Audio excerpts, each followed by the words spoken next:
Hey guys, happy Monday. Jacqueline Fernandez here at the Alert Center for Fernandez Files Monday today. A few topics that I wanted to chat about today, the top stories of the day that matter to you, that matter to me, that matter to our community. So I picked out a few today. One story we'll be covering is an Omaha man facing child pornography and hit and run charges was sentenced today. We're also going to talk about the bird flu being detected in O'Brien County in Iowa, a quick look at that, and the return of ballots for the 2025 Millard Public Schools bond election.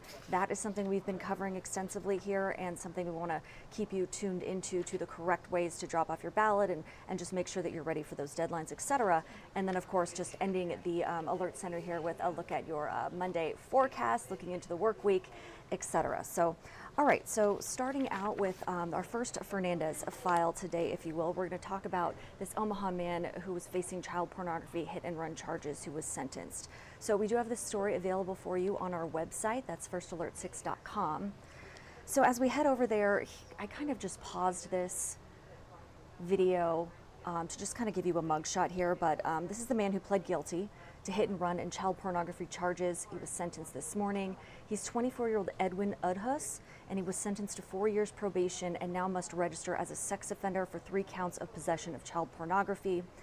Now, he was also sentenced to 200 days in prison for second-degree assault and for leaving the scene of a personal injury accident. So this is the interesting part here. Police arrested him after tracking down his address from a license plate photographed by witnesses to the pedestrian incident. So this is how the community is getting involved and helping make sure that justice is served. Now, meantime, officers asked him, once they pulled him over, they found him, they asked him for the photos that he took at an event where the hit and run was reported, and then police discovered multiple images of what appeared to be pubescent youth in sexual poses and acts were found on his phone. So this is the latest on this story. His bond was set at $500,000, and again, he was charged with 12 counts of child pornography possession. So that is the first Fernandez Files story we're going to be chatting about today. Then the next one, I just wanted to reiterate this story out of Iowa now. We're keeping a very close eye on the bird flu, right? And this one was recently found in a commercial layer flock in O'Brien County, Iowa. So let's chat a little bit about this story. I'm going to head over to the web here real quick to kind of give you an idea of where exactly this is from our studios here, WWT First Alert 6 here in Omaha. So as you can see, it's about a 2.5-hour drive from us to O'Brien County, Iowa, and this is where that bird flu, avian influenza, was found in a commercial flock. So this is actually Iowa's second detection of H5N1 HPAI within domestic birds this year. So something to take note of there. And also just yesterday, I'll just kind of head over to Governor Kim Reynolds announcing a disaster proclamation for this highly pathogenic avian influenza in Bryan County. So this is what she came up with yesterday. That proclamation is, of course, forthcoming, and we are keeping an eye on that. But the good news is for consumers, and I do just want to reiterate this part because we hear of bird flu very often lately, of course. But what does this mean as far as your egg prices, right? So those egg prices are going up.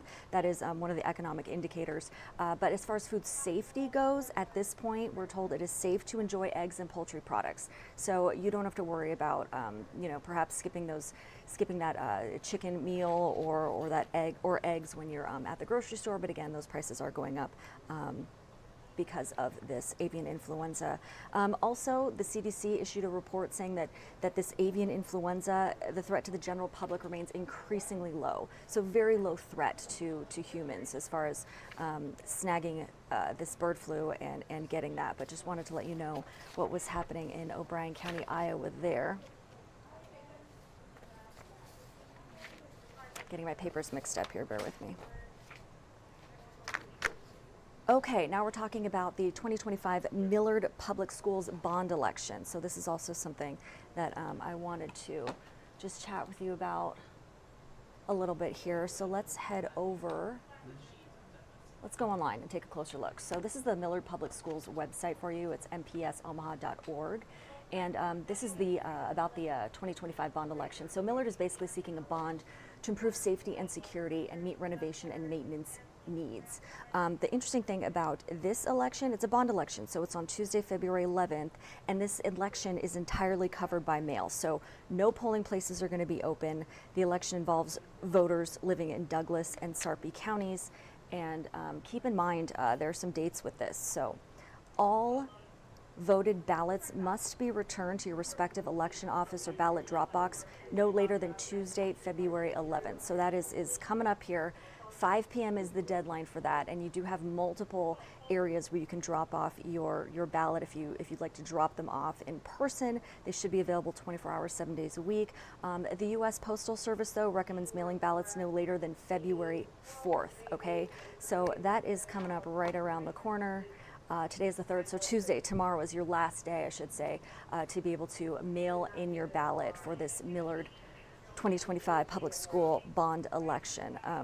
Also, if you're in Douglas County, there are a handful of places where you can find one of these 24/7 ballot drop boxes that are available. And in Sarpy County, there are just 2 spots for you. So the first one in Sarpy County, this is a drive up and walk up box, and this is on East 1st Street in Papillion, and then the La Vista Police Department is the second spot in Sarpy County where you can actually drive up and make sure that you've done your due diligence and dropped off or handed in your ballot yourself. So also something of note, and this is highlighted in this press release that I'm looking at right now, but it does say voters must provide voter ID information and sign the back of your return envelopes in order for the ballot to be counted. So do not forget that critical step. If you forget to do that, your ballot will likely not be counted. So keep in mind about that. Also, if you've returned your ballots, I thought this was kind of cool, you can check the status of your ballot, find out if it was accepted or rejected by heading online, and you can look up and see, you know, where your ballot is in that process. So that is something to take note of there. And those are the top headlines this afternoon, I should say, for Fernandez Files. We are going to kind of switch gears here and chat a little bit about the weather on this Monday fun day as we get further into February 2025. Still can't believe that, but let's take a look at your forecast and head outside while we do so. So a pretty gray day out there, but take a look. Here's a live look from our Blackstone camera. So meteorologist Jarrett Lansford tells us that today more clouds than sun. That certainly seems to be the situation as we take a look at the Mutual of Omaha building, the old building there, looking from our Blackstone camera. You know, very breezy out there, a high of 41. So not as cold as maybe it looks, but still kind of a miserable gray skies, but you know, eventually hopefully we'll get some sun poking through. Taking a live look now from our First National camera. Here's the Woodman Life building. I kind of like this shot. It gives you this sort of angle of the city and the courthouse there, and you kind of just take a wider view downtown and how it's all mapped out. But Jarrett also anticipates tonight to be partly to mostly cloudy with a low of 17, so still getting colder out there. It's not quite spring just yet.